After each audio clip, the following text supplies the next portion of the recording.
Greetings, traveler. So now we're gonna watch an XQN game. So we just watched Oliesh, and now we have an XQN game. I haven't watched that many XQN games recently because he wasn't YouTubing for a while, but now he's back. Okay, we see him slam Nosdormu here. It's doubleheader with Chromie. That does make sense, right? Because when you spawn a really good shop with Wisdom Ball, you then get to buy 2 of the same. So he's going to buy the Seer almost guaranteed, because next turn, if he rolls Lasso or Recruit, yeah, there you go. He can now level and get 2 of them. Now, when I listened in the beginning to see if this was like a game, I heard him mention that he actually wanted to level to 2 and then roll for oil, sell a unit and get 2 oils. Which would have been very cool as well if he was able to pull it off. But you got to go for the guaranteed value. So, and this is a super standard doubleheader play where if you... okay, I hadn't seen that yet.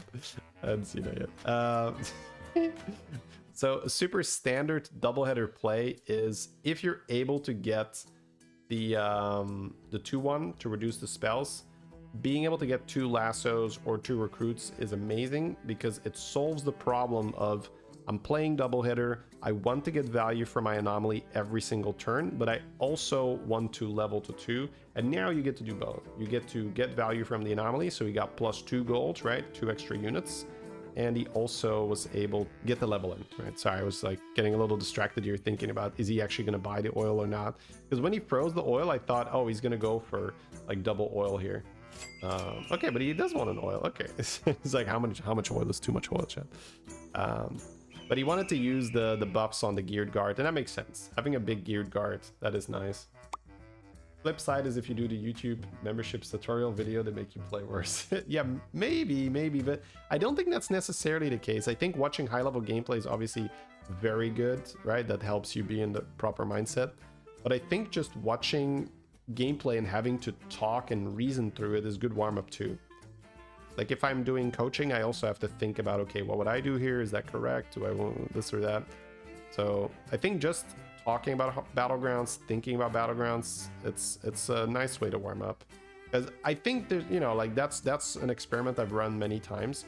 Just going in cold, let's say it's just like morning, you're just like, oh, okay, well, let's see what we're gonna play. That's a recipe for disaster. I've done that many times. That's almost like a 50-50 where you're gonna go 8th or not.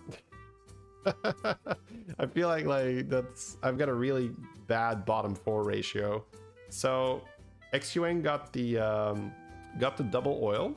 He does have these 2 big geared guards, but they can't shield each other. They say different units, I believe. So they're not eligible to shield each other. Otherwise, you can just have infinite shields where a geared guard shields a geared guard, which shields a geared guard, which shields a geared guard, which is, you know, and that's no fun. So generally, Blizzard is pretty good at either avoiding those, or if they happen to interrupt those infinite combos. Although we've seen some stuff with N'Zoth, where N'Zoth was able to spawn infinite taunts. God, Mukla is so bad in this anomaly, man. You're just feeding other people options. I guess everyone gets to do it, so maybe it's not as bad, but I don't know. Okay, he goes for the evolve. So we do see him not, you know, rush the Chromie at all. He's kind of chill about it, where he's like not going for the rush. The Mukla isn't even shielding the shop, bro. What is this Grief Lord? He's not even shielding the shop.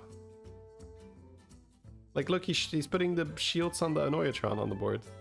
The bananas, I mean. Sorry, when I say shield, I mean buff, right? So he's not bananaing the shop. So he's not even getting the value from that. All right, -10 because it's still Mukla, but yeah, I don't know, man. Mukla always feels like just like a bit of a troll. Ooh, wow, really not rushing this Chromie at all. Just trying to get a 5-drop that he can evolve. Double Moonier's not bad. I could see evolving the other guy just to be a little safe. Noisel? I mean, I guess it's tempo, yeah. Now, if he didn't have this 2-in-1, that's not even good enough, right? If he didn't have the 2-1 on the board. Oh, Grave Robber's some tempo, but I'm gonna skip past it. I want to see what he does. No freeze, yeah. I think the Noisel is a bit just like Jabadich here, where he wants to get some tempo from it, then it's probably a little unreasonable to skip it. But do you really want to hard commit into Noisel comp? Probably not. Probably not. So, bro doesn't know the interaction. Yeah, no, the Mukla doesn't know the interaction, right? Or, I don't know, it's like just brain farting. But that's what I mean. It feels like Mukla is just there to beat the lobby and then die. All right. So, Chromie turns 7, which is honestly a little bit surprising. Not necessarily in a bad way, but it gives me more of a calibration of how much to value it. Oh, okay. Elementals are not in, so we cannot hit the baller spell. If elementals were in, I think the 5/5 and the 6/4 would be a sick pair to go for. Okay, just Noisels. Mycologists? I mean, there is an undead here, but yeah. So the 5/5 and the 6/4, the Reliquary and the Sunbeam are still good to have because they will give you, oh man, and then Xeric's also good, right? Because you still want to be able to copy this. Oh my god, bro. Just play the Reliquary and go. This is actually so insane. Like, I don't envy him being in the spot. Yeah, and just like cast the Golden Touch now. Okay. Ooh, alright. I see what's up. He was hovering the Super Constructor. So I think what we... this is a weird one though, because on one hand, you want to isolate that Super Constructor and make sure that you hit your Golden Touch, but you're playing double Eder. So whatever you buy gets copied. So I'm guessing next turn, it's probably just Golden Touch again and hope it lands on the Constructor. And if it doesn't, you can Golden Touch again because you'll get it back from the Reliquary. And then you just have to buy and you get 2 golden things. So... because Leroy, you don't really want to copy that. Super Constructor is the only thing that's super nice to have multiple Goldens of here. So if he hits, if he doesn't hit it, then I think he's just going to go with whatever. Yeah, okay. Never mind. That saves a lot of problems. He also has Mini Xeric here. So it's triple. Oh my god. It's in 1 turn. Should have probably banana at first, but whatever. Who cares? All right. Okay, so in 1 turn, bro gets 3 golden Super Constructors. There's a fauna to make use of the spell power. Yeah, so this was a really good use of Noisel, where he gets the bare minimum out of it and then get the fuck out, right? Ooh, Sparkbot. What? Whoa! What? Triple golden Super Constructor, no Sparkbot. I guess he's just all in on the fauna. He's like, I don't need it, bro. Oh, he wants to force a good golden card this turn. Okay, fair. So in 1 turn, XQN gets triple gold. Oh my god, and he gets a spell too! Oh, Murkai? I mean, you can take anything here. You just have to go. Oh, Jesus. Just give me some money. Give me some money. Yeah, chef for money. That'll, yeah. Play the mycologist. Okay, and then we're done. It's in. It's clear. Let's go. Woo! Baby, bro. Oh my god. So he has infinite money for next turn. Because Golden Moira, 2 Battlecry spells, but also 2 Murlocs that give him another 3 Battlecry spells each. So he has 8 Battlecry spells to cast next turn. And any of those Battlecries could then be even more value, like a Panda or a Primal Fin or something. So, but he is on 9, so it has to happen right now. Or he hits the Ghost OFC, that's also a thing. That's, but I mean, he has such a good turn lined up. I don't think it's that much of a problem. Yeah, this one's really weird because if he buys Mycologist, he gets 2 Mycologists and it triples straight away. That's not bad, but yeah. 2 peak. Okay. He's just like, you know what? Honestly, I didn't even mind the jug there because you just want to cast and you have spell power. So, Jesus. Okay, yeah, it's just keeping that. Oh my lord, bro. Yeah. I mean, order, but who gives a shit? Just get it out, get it out, get it out, get it out, get it out. Meditative. Yep. Hoarder. Oh my god, yes. Cycle meditative. Jam those hoarders. Okay, so safe to say that he didn't need the ghost round, like, because this is a pretty ludicrous turn. Yeah, I mean, just take the menagerie buff. That's totally fine. Because there's 2 pandas in that shop too, bro. Oh my god, look at the buffs. Look at the buffs. In 1 round. He's got 12 gold, bro. He just, I mean, I think I'm even buying that copter here just because I'm so infinite. He's got 40 seconds left though, and he can always hold some of this stuff. Golden touch for maybe next turn. Yeah, I mean, screw that. I'm not doing that. Oh, Tad, because we didn't have enough money. Yeah, pretty safe to say we're not gonna play all this value. He's not even buying the rodeo. I think I'd be okay with buying the rodeo for next turn because I have so much money here. There's another fauna though. Ooh, we can force. You can't really force double golden fauna now. Oh, he could. He has to go so fast though. Yeah, I see what he was trying to do. No. So he was going to this turn slam all his cards on the board, buy the whole shop except the fauna, golden the fauna, freeze it, next turn doubleheader buy it. So he made that call really quickly and really well, but because of the turn timer, he had to just go. Because, you know, we can go back to that moment because, like, this is where he realizes, right? He has 19 seconds left when he rolls the fauna, and now he needs to start thinking, okay, what can I do here? Because he's only just picked up the golden touch, and you can really see him, right, like processing it a little bit. Like, he sees the fauna, he's like, oh wait, and then he sees the golden touch, oh wait, and it's like, oh, okay, I have money, okay, let's go. But 9 seconds or 10 seconds on the rope is when he realizes what he has to do. There's not enough time, right?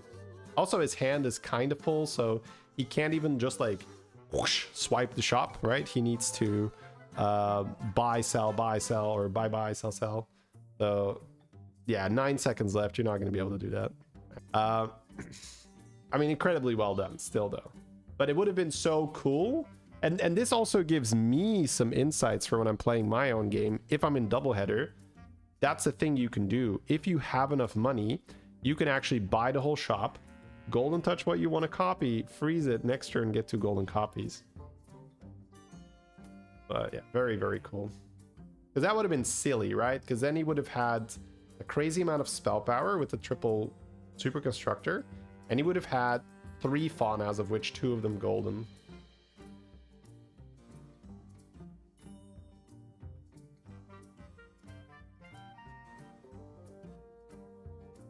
Hey, Phil. Watched a lot of you when the game came out 5 years ago. Battlegrounds? Yeah. Hearthstone is, Oh, wait, what? He was looking for more golden touch and he just hit it. Okay, here I am talking about how it would have been nice if he had double fauna, and it's like, XQN is like, bro, turn isn't over yet, bro. Relax. What is bro yapping about?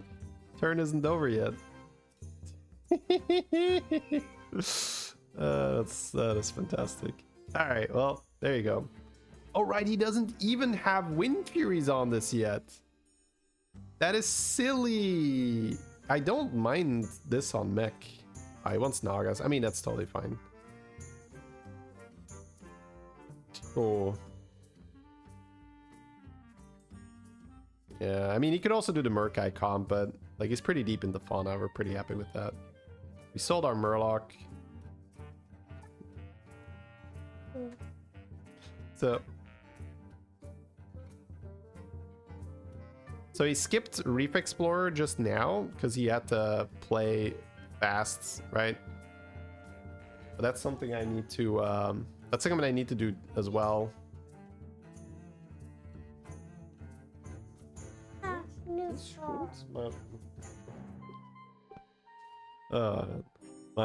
It's adorable, right? I love it.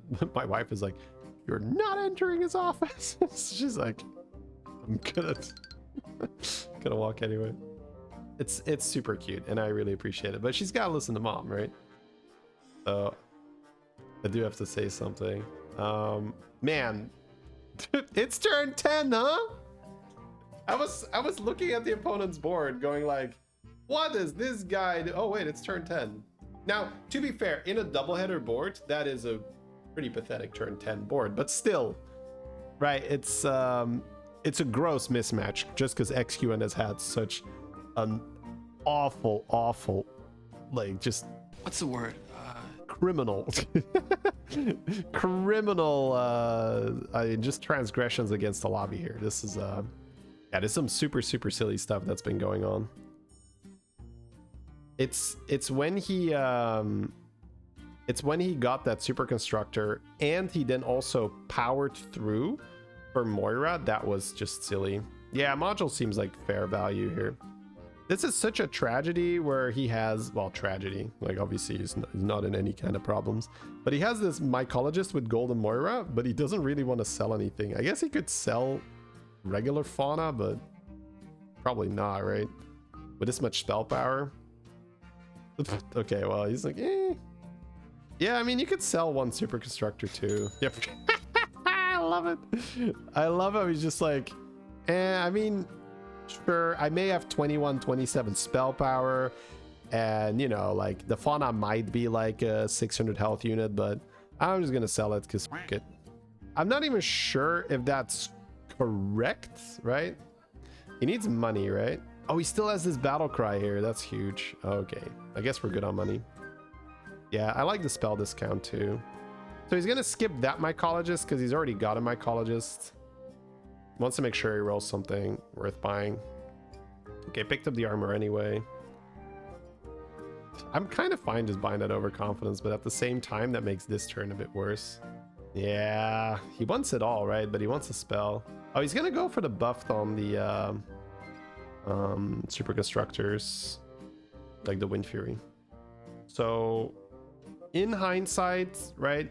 That overconfidence would have been nice, but I think it's super fair that he rolled past it, because if he had bought overconfidence, he might have actually ran out of gold this turn. All right, you. Yeah.